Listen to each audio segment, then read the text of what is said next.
Bonjour à tous et bienvenue à la conversation Women Plus Water d'aujourd'hui.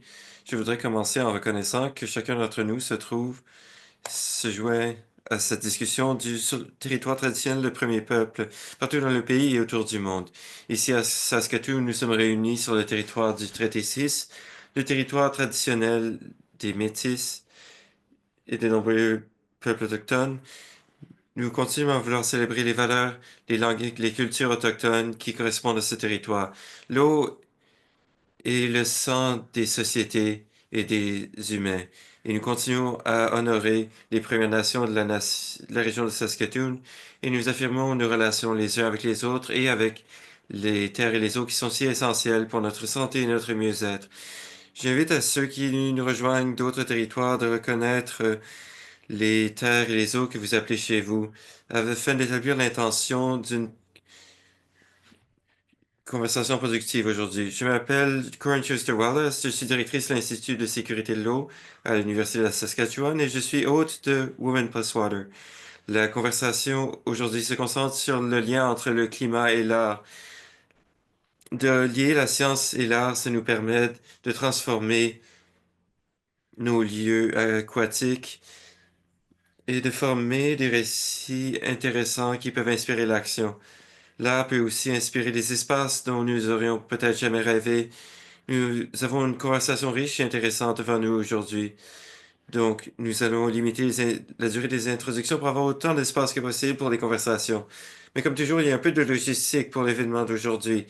L'événement durera approximativement 1 heure. Il y a des interprètes qui se joignent à nous aujourd'hui pour traduire l'événement en français. Donc, n'hésitez pas à écouter en français en cliquant le globe en bas à droite. L'événement est également enregistré et nous le partagerons après l'événement sur YouTube et sur notre site web en français et en anglais. Il y aura une occasion de poser des questions aux invités à la fin du séminaire d'aujourd'hui. Donc, veuillez vous poser vos questions avec l'outil questions-réponses et nous y reviendrons à la fin.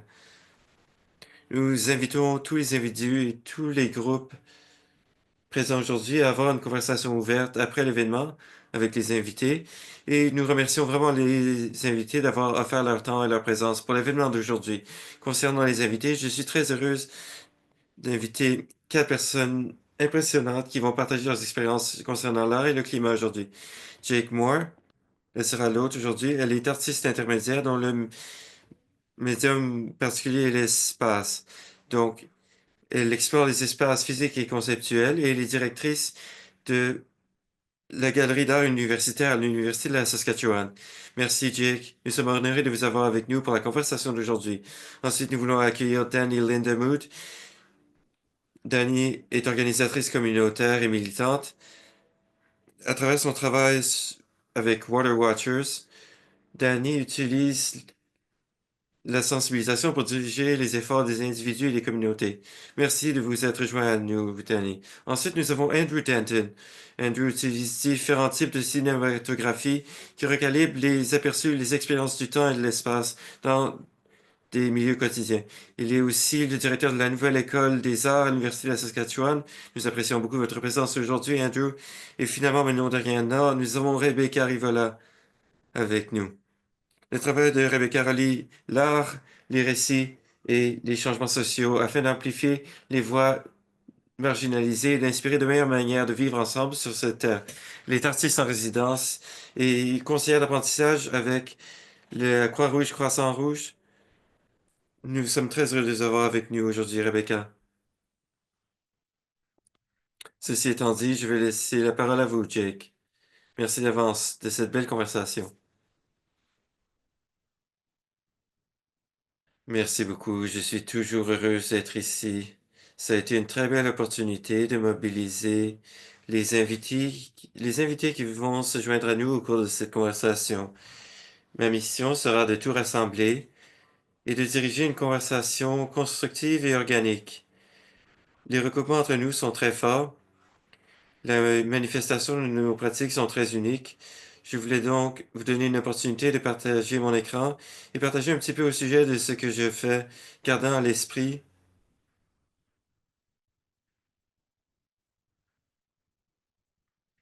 Ça semble toujours être compliqué quelque part, même si nous faisons ça souvent. Une seconde, s'il vous plaît. Vous connaissez déjà mon nom, donc je vais continuer à partir de là. Je suis curatrice, artiste, fabricante, éducatrice et auteur.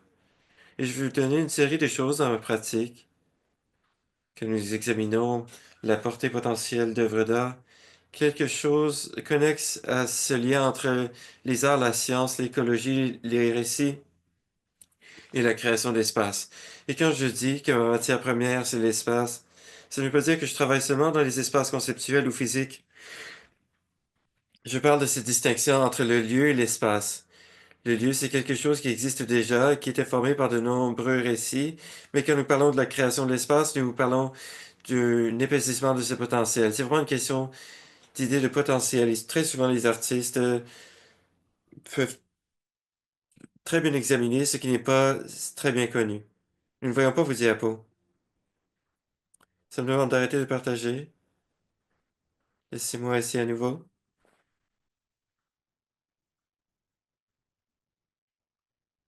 Ok, c'est très beau maintenant. Pardonnez-moi, merci de m'avoir interrompu. C'était bizarre parce que ça me disait d'arrêter de partager quand vous avez dit ça, mais nous voilà.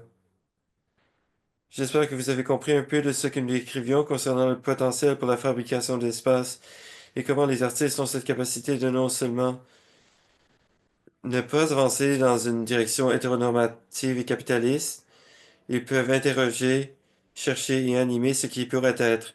Et je pense que c'est quelque chose que nous allons expliquer plus profondément quand nous abordons la question de l'imagination et des pratiques spéculatives. Mais je veux partager certains des artistes qui ont eu une grande influence sur moi en tant qu'artiste et en tant que curatrice. Voilà certaines choses que nous avons dans nos collections. La première, nous n'avons pas dans nos collections, c'est par Maya Lin. Elle est bien connue pour son monument vietnamien. Donc, l'œuvre d'art examine la topographie du rivière et l'envisage comme espace qui change toujours. Voilà la mer Rouge. Et voilà une autre artiste qui travaille en particulier avec Mary Mattingly. Voilà le travail qu'elle fait avec les fonds de lac et l'invocation de la vocalité. Et une chose qui revient, c'est l'invocation des voix qui sont présentes en notre incapacité spatiale. Les êtres humains ont des capacités sensorielles si limitées. Nous ne sommes pas toujours capables de recevoir ce qui est à l'extérieur de nous. Nous avons souvent besoin de nouveaux outils. Donc, de s'éloigner d'une imagination homocentrique, encore une œuvre de Mary Mattingly, quand nous allons au-delà de l'humain, nous pouvons commencer à imaginer de meilleurs mondes et même commencer à mobiliser le monde qui existe déjà. Donc voilà encore Mary Mattingly, c'est la ligne du déplacement. À partir de là, voici une œuvre de Becca Niti-Virtal et Timo Aho. Ils travaillent sur un projet qui s'appelle Ligne, généralement lié à l'emplacement géographique de cette ligne. C'est un projet qui comporte des senseurs qui interagissent avec les marées hautes et basses. Ils sont activés par les marées hautes. Et ça montre le déplacement de la ligne d'eau et son emplacement en quelques heures.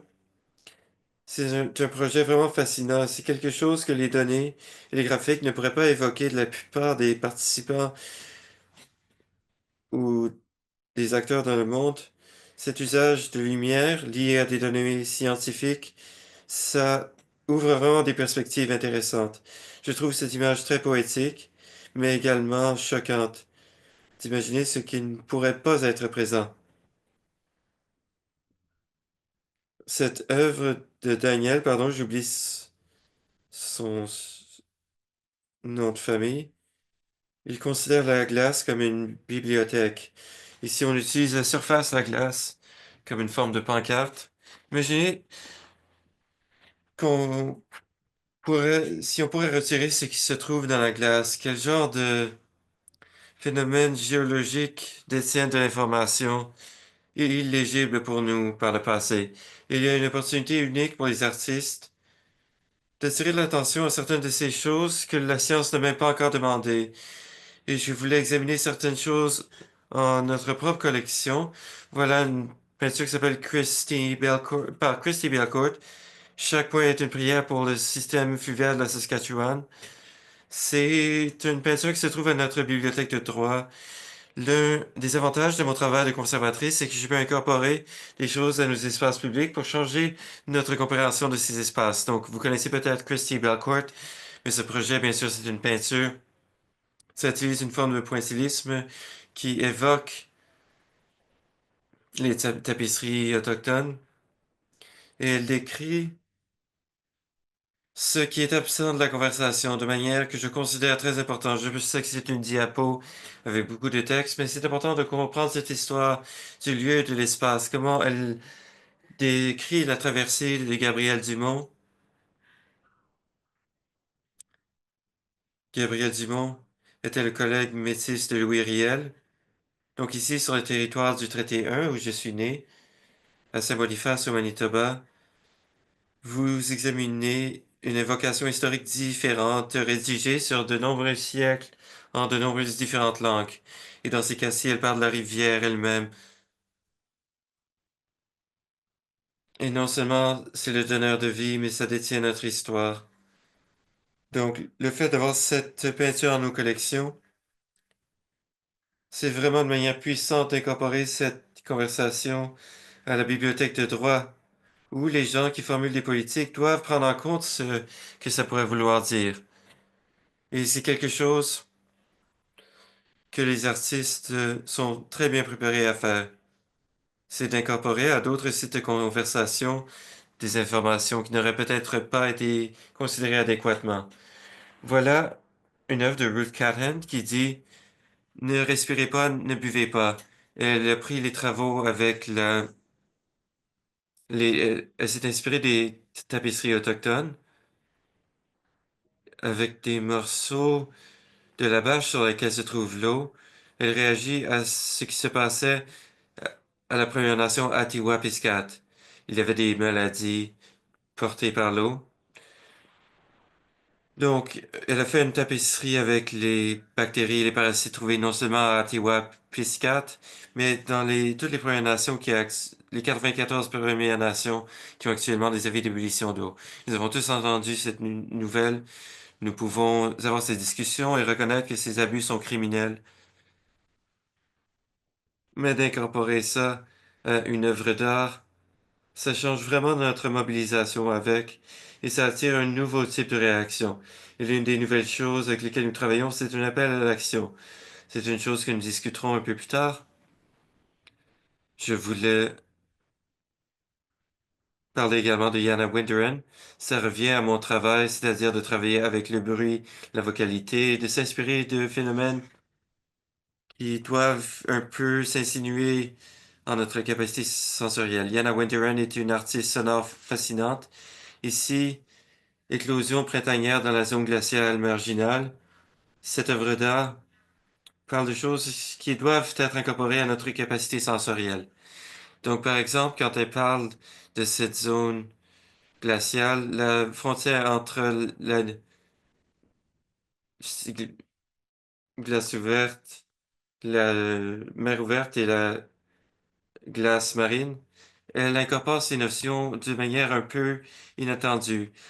La qualité vibrante et vocale du monde, ce sont des choses que nous devons vraiment commencer à considérer. Voilà mon domaine de ces spécialités. Je la considère comme l'une des individus les plus remarquables. C'est quelqu'un dont nous parlerons également quand nous parlerons de modèles réussis. Parce que ce que j'ai pas ici sur la diapo, c'est tous les participants à cette conversation qui peuvent créer ce genre de travail. Les scientifiques qui participent. La motivation est d'incorporer à notre capacité sensorielle. Je sais que j'insiste beaucoup là-dessus, mais je pense de s'éloigner de la suprématie de l'espèce humaine. C'est l'une des manières de trouver des solutions, peut-être une mobilisation plus équitable en ces domaines. Regardez comment un artiste inspiré par la médiation pour incorporer des choses de cet espace partagé, qui tire des choses de ses connaissances et en fait des expériences, c'est l'expérience qui est produite par l'art. Donc ici, je vais finir avec du travail qui a été attiré à notre attention à l'université à travers une demande de participation à quelque chose qui s'appelle le groupe Structure. Donc, il y avait une revue ici qui s'appelait Le Structuriste qui examinait l'écologie, l'environnement construit et l'art. Ça date de plus de 60 ans. Donc, d'imaginer que l'Université de la Saskatchewan, nous avons cette conversation en cours depuis une soixantaine d'années. Quand nous avons envoyé cet appel, nous avons reçu des propositions partout dans le monde.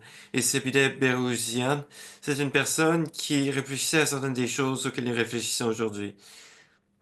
Les recherches qui utilisent les méthodologies artistiques pour explorer le concept du développement scientifique et technologique, ainsi que la linéarité progressive temporaire. Cette idée de temporalité linéaire, c'est une chose que nous devons discuter quand nous examinons la logique des sciences qui a rendu caduques certains récits que mes collègues pourraient vouloir aborder aujourd'hui. J'aimerais aussi mentionner Sarah Messerschmidt qui a énoncé une déclaration tellement claire au sujet des pratiques créatives et comment elles sont nécessaires pour protéger les écosphères, en particulier parce que les pratiques créatives encouragent l'empathie, la douceur et l'attention. Et à ce moment-ci, quand nous réfléchissons à ce que ça veut dire d'être en ce monde avec la montée du fascisme, le refus des connaissances, l'incompréhension de la force du projet moderniste et de son désir de permettre au capital de gagner, nous assistons à un effacement de tellement de connaissances, et je pense que beaucoup de mes collègues aujourd'hui auront beaucoup à dire à propos. Donc voilà mon encadrement du document, incorporant certaines des idées que j'ai vues dans le travail des autres. Et je vous dis également ce que ça veut dire pour quelqu'un qui considère son travail comme la création d'espace, la création de capacités et l'invitation de différents langages de formation et de différentes recherches à une conversation plus grande. Donc je suis très reconnaissante d'être ici et d'avoir ce point de départ. Et je vais revenir aux logiques ici parce que je pense que maintenant c'est mon tour de présenter Danny et de l'inviter à faire la même chose. Merci beaucoup de cette introduction incroyable, Jake. Je pense que ça ancre vraiment la conversation que nous voulons avoir aujourd'hui. Je me sens vraiment reconnaissant de pouvoir en faire partie. Je m'appelle Danny. J'utilise les pronoms elle et elle. Je suis directrice des campagnes et des communications pour une OBNL qui s'appelle Water Watchers, gardien de l'eau, qui travaille sur le domaine de justice aquatique et de solidarité autochtone. Personnellement, je suis obsédé par le pouvoir des récits, de la musique et de l'art depuis que je suis très jeune. Et si vous avez, on va dire que je créais toujours des récits ou des histoires ou des œuvres d'art, je dansais, je dessinais, même si ça ne fait pas partie de mes dons naturels, mais cet amour de l'art en toutes ses formes, cet intérêt n'est jamais disparu, mais j'ai décidé à un moment donné que mon travail créatif serait plus récréatif et que je devrais investir en une carrière plus professionnelle où je pourrais travailler sur la justice. Et c'est ce que j'ai fait. J'ai obtenu une maîtrise. J'ai étudié la gouvernance de l'eau, la collaboration et la politique, parce que l'eau me semblait être cet espace incroyablement important où ensemble nous pourrions intégrer des enjeux environnementaux et sociaux et réagir aux causes premières de l'injustice et opérer de vrais changements. Mais je n'ai pas eu la réaction à laquelle je m'attendais en arrivant de l'autre côté de ce degré, de ce diplôme. En un milieu universitaire, j'ai travaillé en un milieu universitaire pour quelques années après ça. Je présuppose qu'il y a de nombreuses personnes aujourd'hui qui sont à la maîtrise ou qui ont obtenu des diplômes de deuxième ou de troisième cycle. Peut-être que vous reconnaîtrez en mon histoire. Après la maîtrise, j'ai été surchargé par la compréhension que ma recherche en soi ne pourrait pas vraiment faire une différence. J'avais exploré le monde de l'eau très profondément et je comprenais beaucoup plus ses complexités et les défis de la réaction aux causes principales et la compréhension intime de ce que je ne savais pas.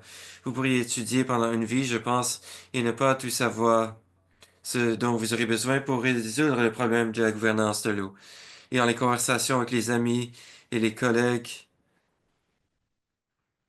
J'ai considéré ça comme une expérience vraiment universelle. Le fait de savoir ce que vous ne savez pas, ça peut vous faire sentir infiniment petit et impuissant en comparaison avec les problèmes que nous essayons de résoudre. Mais ce n'est pas une bonne manière de vivre sa vie, honnêtement. Ça n'a pas le pouvoir que nous avons.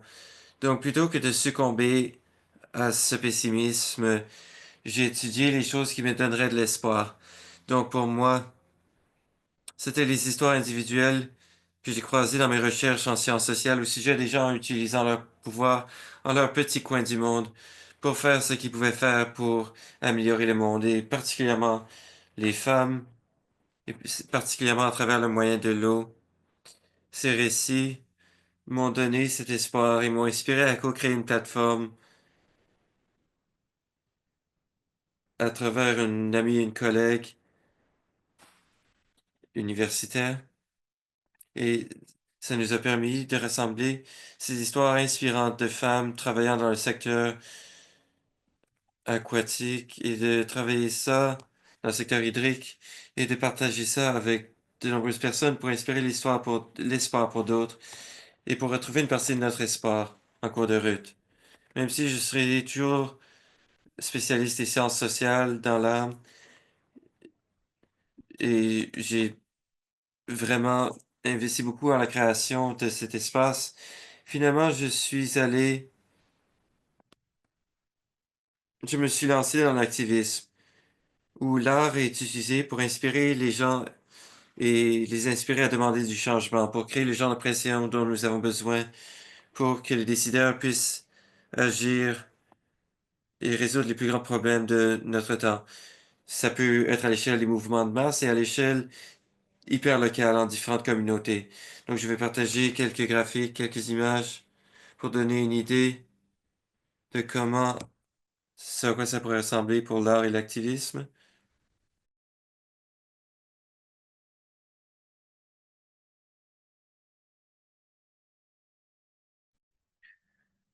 Donc voilà des marionnettes et d'autres créations de River Run 2024, où l'on recherche de la justice pour la communauté autochtone Grassy Narrows.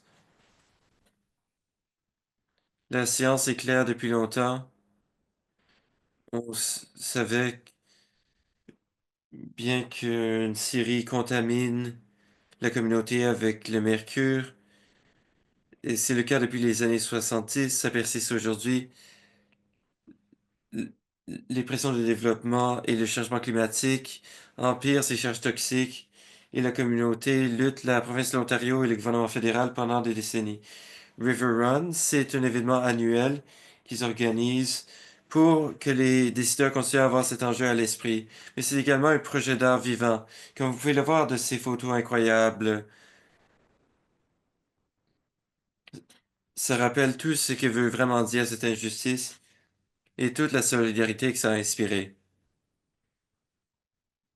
Et il se consacre à d'autres projets d'art au cours de l'année. Il y a eu des projets participatoires, musique, vidéo, musique, d'autres installations artistiques. Mais ces créations artistiques donnent une voix aux luttes de ces communautés et activent vraiment une partie de nos cœurs qui peut écouter plus profondément et attirer davantage de gens à la solidarité, les inspirer à être alliés, ce qui ultimement crée plus d'action, crée plus de pression pour engendrer l'action et la justice pour cette communauté. Donc pour moi, le cœur de l'intersection art-climat, c'est l'expression de comment l'art intersecte avec la réaction aux crises de ce moment, de créer l'avenir dont nous avons besoin et d'inspirer des actions animées à l'échelle requise par la crise climatique. Il s'agit d'activer une différente partie de notre humanité, la partie artistique, soignante, connectée, relationnelle de nous-mêmes, enfouie par le système capitaliste et colonial que nous habitons aujourd'hui, qui nous oblige à être complices d'une société qui tue lentement la planète dont nous dépendons pour la vie.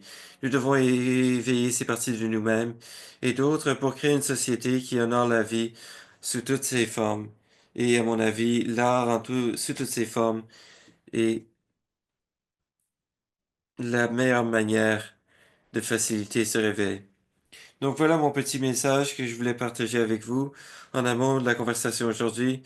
Et bien sûr, si quiconque veut explorer ce domaine de l'intersection de l'art et du militantisme, allez voir le livre L'art de l'activisme qui donne vie à ce sujet de manière vraiment profonde. Merci beaucoup, Danny. J'apprécie beaucoup cette compréhension et je voulais vous parler également de l'art-activisme et des pratiques liées à ça. Il y a une série de séminaires qui ont eu lieu. Donc, j'ai vraiment hâte d'explorer ces idées davantage. Donc, ensuite, nous allons inviter Andrew. Et bien sûr, Andrew est le seul participant non féminin. Donc, je sais qu'Andrew, vous allez présenter votre travail. Mais comment pourriez-vous décrire votre rôle en tant que complice du projet Women Plus Water? Je pense que je vais toucher là-dessus vers la fin de la présentation. Merci beaucoup. Je vais partager mon écran. Merci, Jake.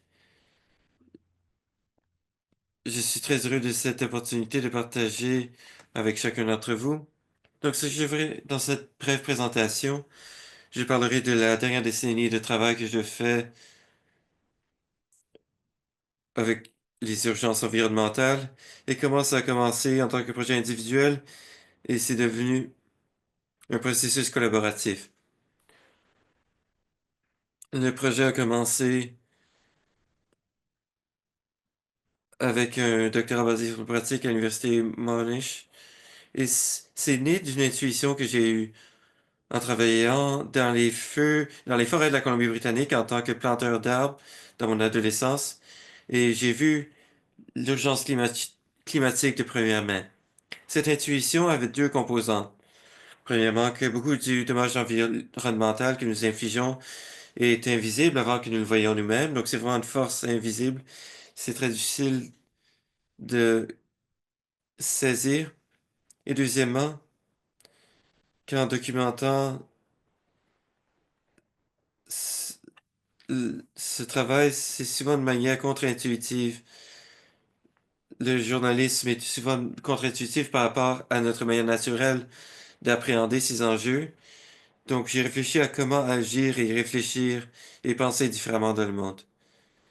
Tout d'abord, me suis intéressé au travail de Jane Bennett et Timothy Morton sur les étrangers non humains et étrangers. Nous avons pensé à l'épidémie de blatte de pain en Colombie-Britannique et je voulais faire un film, c'est ma pratique, la vidéographie et la photographie. Je voulais faire un film sans voix humaine, donc un film purement non humain, seulement avec les forêts, les arbres et l'environnement. Donc c'était la première enquête. Pendant que je créais ce film, le luxe d'un doctorat basé sur la pratique, c'est que vous réfléchissez, vous êtes, vous pensez. Je pensais au travail de Morton sur l'hyperobjet, et dans ce livre-là, il parle du concept, la modernité et l'histoire de comment le pétrole s'est incorporé à tout. Et j'ai commencé à remarquer ça tout autour de moi. Donc, j'ai commencé à penser à l'impact de l'humain sur l'environnement, sur l'écologie, non en mettant l'humain à l'avant de la conversation, mais en révélant les traces de inter- euh, cette rencontre de l'humain avec l'environnement. Donc, j'ai pensé à Morton, comment la modernité, l'histoire de comment le pétrole s'est incorporé à tout, mais de conter l'histoire sans mettre l'humain au centre, de regarder les cicatrices et les ruines de ce que nous allons laisser derrière nous si nous continuons à avancer dans la direction où nous avançons.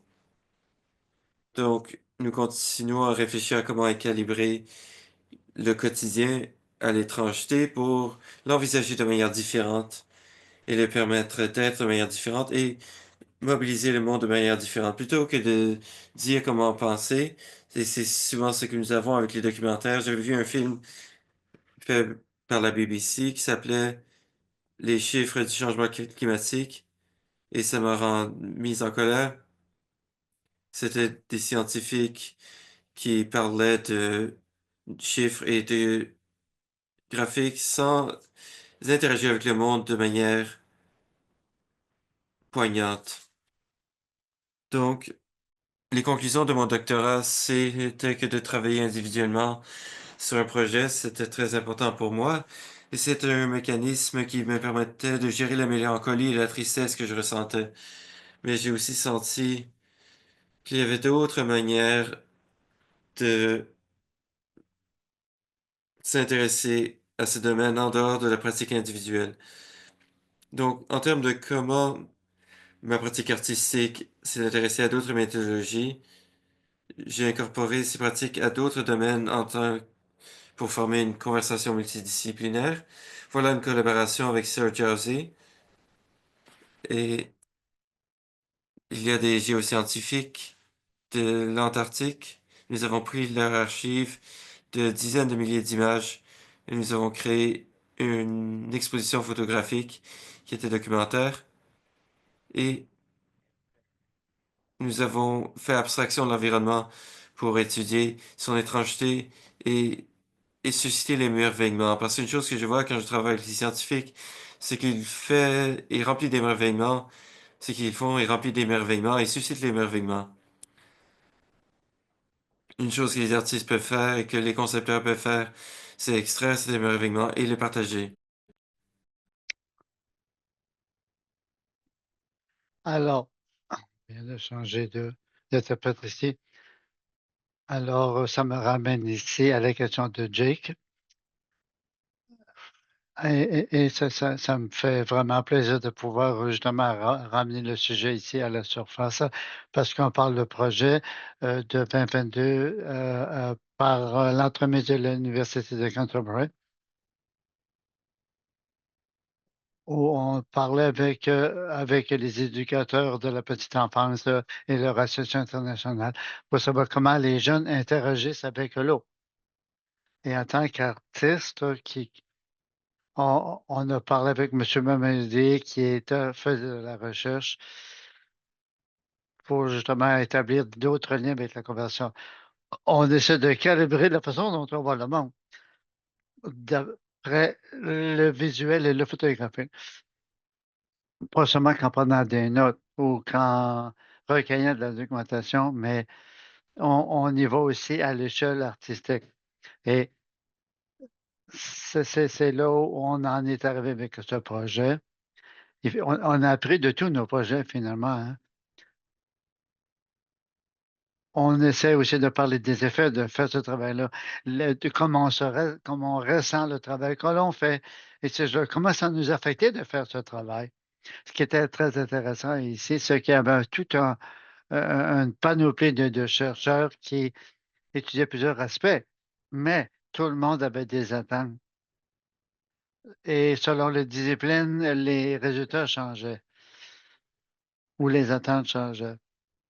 Et là où les enfants euh, vivent dans des endroits où les femmes sont plus nombreuses que les hommes, euh, on voit qu'on voit des femmes qui enseignent, qui apprennent, qui essaient de partager tout ce qu'elles connaissent sur l'environnement. Et c'est très important quand on parle je pense que les images que nous voyons ici sont quand même et révèlent beaucoup, hein. Ben là, je sais que je me dépêche trop là. Alors, merci de m'avoir permis de participer, faire une présentation. Alors, merci, Andrew. Et, et oui, c'est vrai, on a tellement de choses à dire et à partager. Il faut reconnaître le fait que nous avons des identités partagées. Ici, on passe de l'individu à la collectivité et c'est ce qui arrive. Donc, on est centré ici vers la question humaine.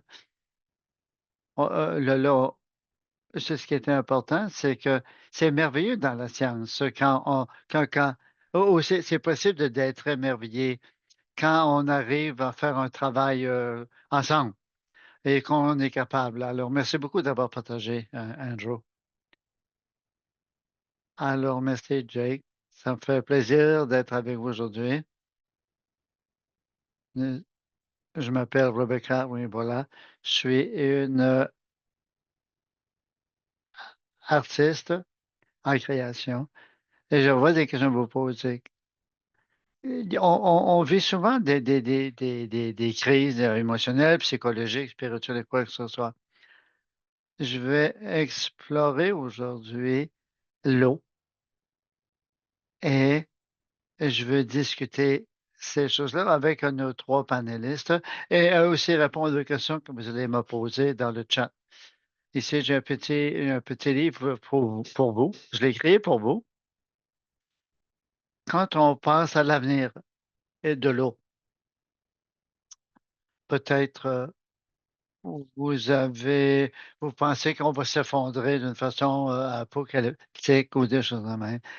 Euh, on sait que les données nous donnent des certaines directions. On entend parler aussi de gens qui comptent des histoires. On peut faire des comptes qui sont très stratégiques. C'est pas toujours des comptes féeriques, hein. Il y a plusieurs mouvements, des mouvements autochtones, des mouvements des LBGTQ ou quoi que ce soit. Il y a beaucoup de gens qui pensent à la création d'outils qui vont nous aider à sauver. Alors, quand que je parle maintenant des lignes directrices imaginatrices, on a déjà fait du travail là-dessus. Mais il faut maintenant, il faut imaginer, est-ce qu'on a des rituels, est-ce qu'on a des pratiques, des choses de cycle. Si vous croyez que la culture peut vous aider à rendre les choses possibles,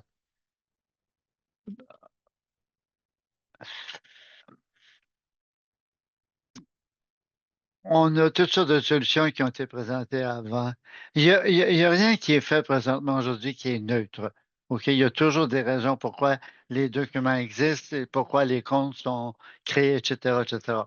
Alors, dans les systèmes dominants, on sait maintenant qu'il y a beaucoup de rituels, de pratiques qui ont lieu présentement.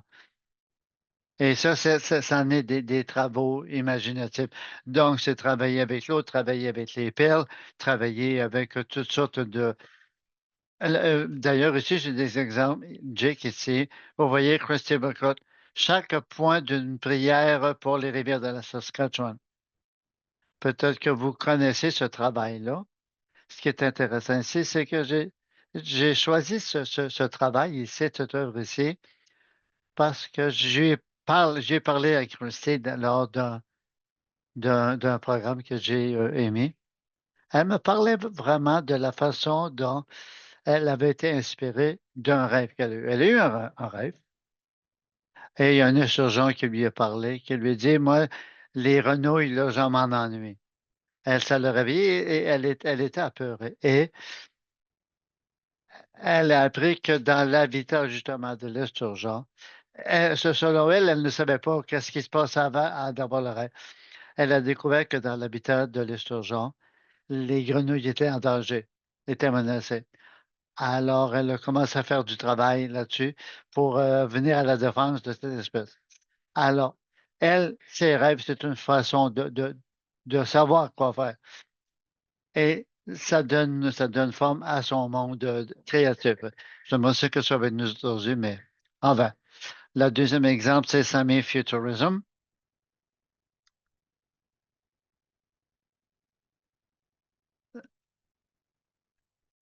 Alors, c'est un festival sur une fiction futuristique, quoi.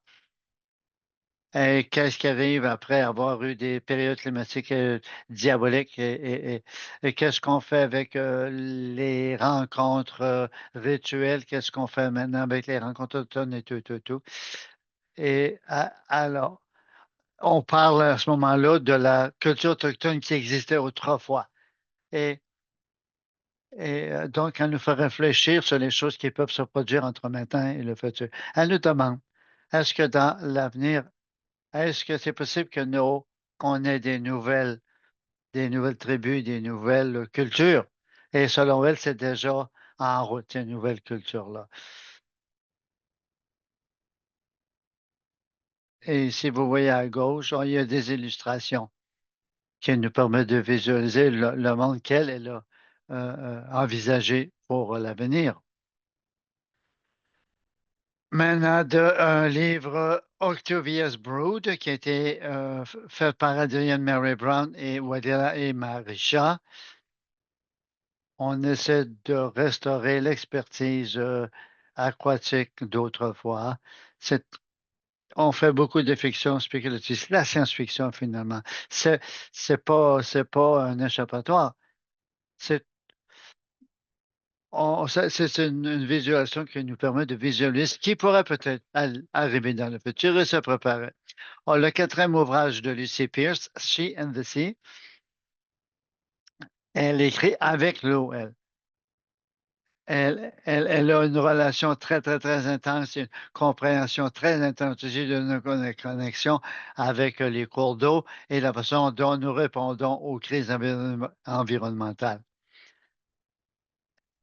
Elle parle des sirènes, elle parle de toutes sortes d'anciens personnages qui ont peut-être existé et elle essaie de nous connecter avec tous les cours d'eau. Et elle essaie de nous faire aussi comprendre ce qui se passe à l'échelle environnementale, le lien elle dit si on n'a pas de relation profonde avec l'eau, on va toujours avoir des déficiences à l'échelle de nos cours d'eau et de notre accès à l'eau. Il y a aussi le travail de Carolina Seado. Alors, elle se demande les connaissances de qui doivent compter, qui définit le progrès, etc., etc. Elle nous fait réfléchir sur des choses. Vous voyez qu'elle a des illustrations aussi. Elle fait des cartes qui ne sont pas nécessairement inutiles, mais elles ont quand même du bon sens. Elle nous fait poser plusieurs questions. Un danger aussi maintenant, les institutions étudient l'imagination, étudient les différentes voies, mais aussi mais ils ne comprennent pas les structures. L'imagination, vous savez, est-ce que c'est utilisé, est-ce que c'est récolté ou est-ce qu'on fait tout simplement que l'honorer? Est-ce qu'on nous permet d'utiliser ces choses-là dans nos lignes directrices? La science, l'imagination, c'est très, très habituellement comme des opposés. Nous, on dit que les deux sont motivés ou issus ou fondés sur les mêmes théories. Bien souvent, certaines sont basées sur des souvenirs. Et on sait que beaucoup de choses qu'on fait aujourd'hui, c'est basé sur des choses qui ont commencé il y a des siècles et des siècles et des siècles. Quand on en parle, ça devient des contes. Mais ces contes-là font partie de la réalité d'aujourd'hui. On veut s'assurer maintenant que les scientifiques soient plus redevables quand on parle des contes et de l'imagination et de la culture. Merci beaucoup. C'est la fin de mon livre et nous pouvons maintenant commencer à converser. Alors, merci. Je pense que ça a rassemblé plusieurs idées. Il y a plusieurs d'entre nous qui parlent de la même chose. Nous sommes motivés par les mêmes choses, des mêmes façons. Donc, la culture fait partie de la conversation. La terminologie, tout le discours. euh, je pense qu'il faut d'abord comprendre. On doit savoir qui parle, quand et comment et où et pourquoi. C'est ça qui est important finalement. Il y a plusieurs productions de connaissances qui présument la neutralité. Et, mais des fois, on dit que ce qu'on nous présente, c'est les faits et non pas. Et ça n'arrive pas d'écrits ou de romans ou. Enfin, une histoire que j'ai vraiment appréciée. J'ai lu quelque chose, ça s'appelle Toutes les histoires sont vraies. si on veut comprendre, avoir une compréhension planétaire, euh, on nous dit qu'on doit être neutre. Donc, et moi, je dis aussi qu'on doit permettre à toute la structure de s'ouvrir et de s'épanouir pour qu'on voit tous les parties détaillées des histoires et des écrits. Quand on parle d'une histoire, on peut l'interpréter. Et c'est très différent, ça, de la présomption de fait. Alors, j'apprécie vraiment la façon dont vous décrivez toutes ces choses et aussi vous parlez du temps aussi, du facteur temps. Et j'avais parlé justement de parler de monsieur. Bon, on doit reconsidérer le narratif qui touche le temps. Alors, les scientifiques en arrivent maintenant à un discours où on parle beaucoup, enfin, dans l'Ouest certainement, où on parle des narrateurs et des scientifiques, alors où on oubliait les connaissances autochtones pendant un énorme montant de temps. Donc, les gens ont pu rassembler une série de réactions. Il y a une liste justement de toutes les inquiétudes qu'on voulait toucher et gérer. Et je pense qu'on va commencer une conversation en utilisant des questions ici que proposées. Mais je pense que je vais leur redonner un nouvel ordre. Je pense que ça va être beaucoup plus apprécié. Je pense que ça va être capable d'animer chez les participants et les participantes un besoin d'apprendre davantage. Ah, alors, première question. Comment est-ce que mes visions esthétiques peuvent permettre d'avancer les questions climatiques et environnementales? Alors, Danny, ça fait tellement longtemps qu'on vous a pas entendu parler. Euh, il y a des espaces nécessaires qu'on doit remplir. Est-ce que vous pouvez répondre à cette question? Bien sûr, merci de l'invitation. Moi, je pensais que Rebecca a attendu tellement longtemps pour parler, mais enfin, peu à peu. Ça me fait plaisir d'être la première à parler ici. Une des choses qui est intéressante ici, c'est que les sciences veulent prouver que le changement climatique existe. On enquête les changements et on accumule des données. Et pour supporter nos hypothèses, qu'on quantifie ou qu'on qualifie l'impact de différents scénarios, euh, c'est bien. On sait que ça, c'est des choses bien établies. Maintenant, il y a une question. Qu'est-ce que maintenant, que devons-nous devenir, étant donné qu'on a ces données-là? Maintenant qu'on est capable d'établir la rationalité entre les humains et les changements climatiques, comment est-ce qu'on peut utiliser ça pour, comme un vaisseau qui va nous permettre à nous, humains et non humains, de survivre et de prospérer? Moi, je dis toujours que il faut absolument inclure les voix autochtones parce que ces voix qui ont vécu cette façon d'honorer la nature depuis si longtemps. Je pense qu'ils représentent l'étoile polaire finalement dans, dans la façon de programmer nos, nos, nos, nos visions futures. Il faut laisser tomber le si ça se produit. Oh, est-ce que ça va être vraiment aussi mauvais qu'on le pense? Et tout. Euh, c'est parce que ça ne, ça ne nous offre pas de nouvelles façons de connaître ce que le climat et toute la rationalisation autour de ça nous dit de faire et comment on doit gérer les changements climatiques. Je pense que Rebecca en a parlé justement un petit peu. Il y a un mythe des changements euh, goutte à goutte.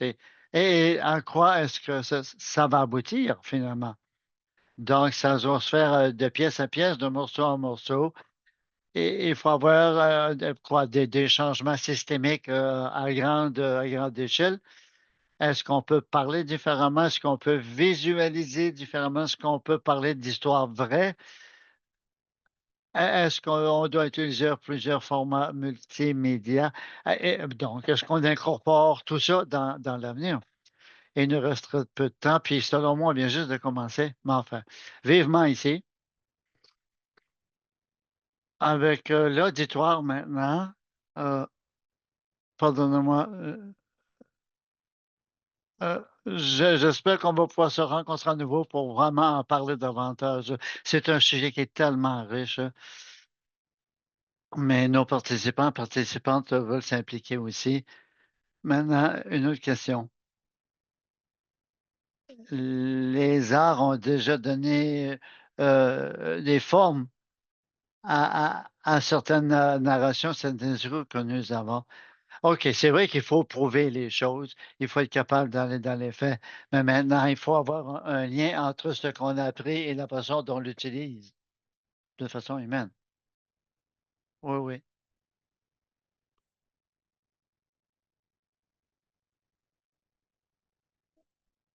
Quand je pense que si je cite, paraphrase quelqu'un, plus on lit des faits, on ne parle que de chiffres et de données, tout, tout, tout. Mais on se dit quoi? Qu'est-ce qu'on fait avec ça? C'est juste là. De quoi, comment conversons-nous maintenant? Et je pense que c'est là où l'art, la conceptualisation humaine peut s'insérer. Pas nécessairement pour donner de créer des nouvelles approches dans la discipline, mais c'est pour permettre à ces disciplines de se demander comment elles peuvent penser plus objectivement à l'échelle humaine. Je pense que ce qui arrive dans les structures académiques des institutions, j'ai l'impression justement qu'elles veulent que les structures académiques soient prédominantes. Et, et moi, je dis, je pense qu'on peut changer de façon quand même radicale ce qu'on sait et de la façon dont on connaît le monde. En, en utilisant la créativité, en amenant la conceptualisation là-dessus. C'est une façon de s'impliquer finalement. Il faut être capable de penser qu'on est capable de confronter le monde comme d'une façon différente finalement. Il faut être capable de visionner un avenir où la conversation va être partagée plutôt que polarisée. Et je pense que c'est ce qui arrive dans des structures de travail qui existent depuis tellement longtemps, justement, on ne dépolarise pas, là. Alors, je suis désolé du temps, mais une dernière question ici. Peut-être que vous pouvez nous dire comment comment on reconnaît que la science est faite et construite et co-construite. Et comment est-ce qu'on est capable maintenant de s'en aller en parallèle avec la culture et l'imagination, quoi. Gustav Wallace en a parlé justement et il nous a quittés, mais c'est un homme, mais il a travaillé beaucoup sur l'eau et il nous parlait beaucoup de l'eau. Et il avait fait un discours à des jeunes personnes qui avaient reçu leur diplôme. Il dit, comment est-ce que vous gérez l'eau?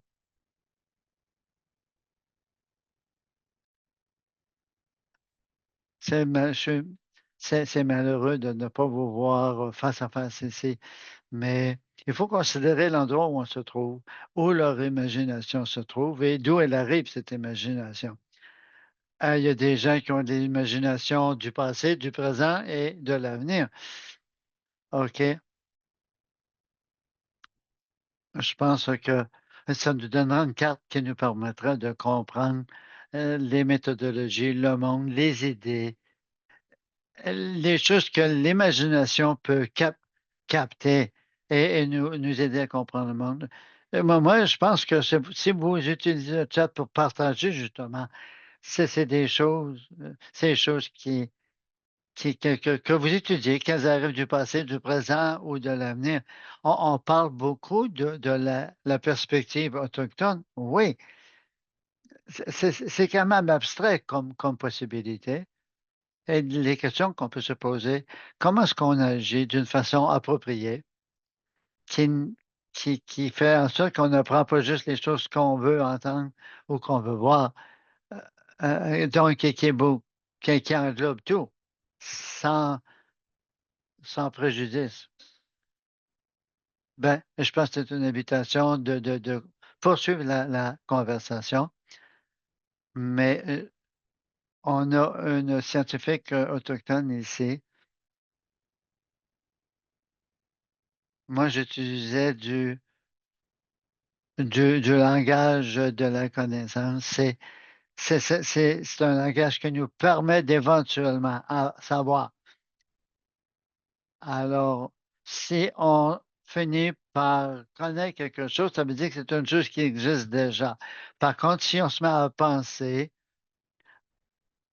à, à penser à ça, savoir si la chose est déjà existante, il faut accepter une nouvelle méthodologie. Et ce changement de méthodologie est-il approprié? Et je pense que un de ces outils qu'on pourrait utiliser en Irlande reconnaît qu'il y a des choses qui existent déjà et qu'on doit les amener dans un autre niveau, si vous voulez. Et qui nous met dans le spéculatif, effectivement. Mais je pense qu'on peut faire ça tous ensemble. Alors, il ne nous reste que quelques minutes. Je pense qu'il va falloir revenir. Merci de m'avoir permis de vous rencontrer tous et toutes. Là. Alors, merci. Euh, Merci à vous toutes. C'était vraiment un bon début d'une conversation qui faisait pas partie de notre conversation antérieure.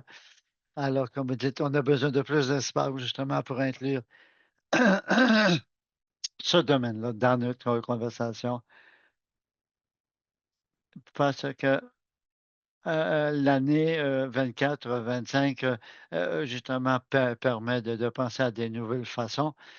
Alors, faites capable maintenant de réfléchir sur les nouvelles façons de donner des formes et de changer les choses de façon à ce que ce qui soit artistique soit réinclus dans bien des disciplines. Et comme vous avez dit, on est habitué d'expliquer de la façon auquel on est habitué. Et selon moi, je pense que ce qu'on a dit aujourd'hui, ça résonne beaucoup. Je pense qu'on a une bonne vision pour l'avenir ici. Donc, il faut lui accorder plus d'espace. Encore, j'apprécie le fait que vous voulez continuer la conversation qui touche et l'eau et le climat. Alors, merci Andrew. Et on essaie d'être le plus inclusif possible. Je pense que il faut inclure tous les groupes, sinon on ne fait pas un vrai changement. Donc, les groupes qui appuient justement la diversité vont permettre de créer des changements. Alors, merci d'être là, malgré que vous faites partie d'un groupe minoritaire ici. Alors, à tous les autres, toutes les autres, merci. Si vous avez manqué une partie de notre rencontre, allez sur le site web. Euh, Utilisez toutes les données qui s'y trouvent si vous avez un besoin, quel qu'il soit, d'un expert ou d'une experte sur la liste des gens qui font des représentations. Laissez-nous savoir. Alors, comme je dis maintenant, on va avoir d'autres conversations. Mais vos rétroactions sont très importantes et on les utilise justement. Et on utilise, c'est comme ça qu'on finit par trouver des gens qui vous font des présentations. Alors, surveillez-nous. Nous revenons en janvier 26. D'ici là, communiquez avec nous. Soyez pas gênés. Alors, merci. Les coordonnées sont dans le chat aussi. nous avons lancé le programme de mentorat. Vous vous souvenez des cercles de mentorat? Si vous voulez être l'hôte ou l'hôtesse d'un de ces groupes, laissez-le nous.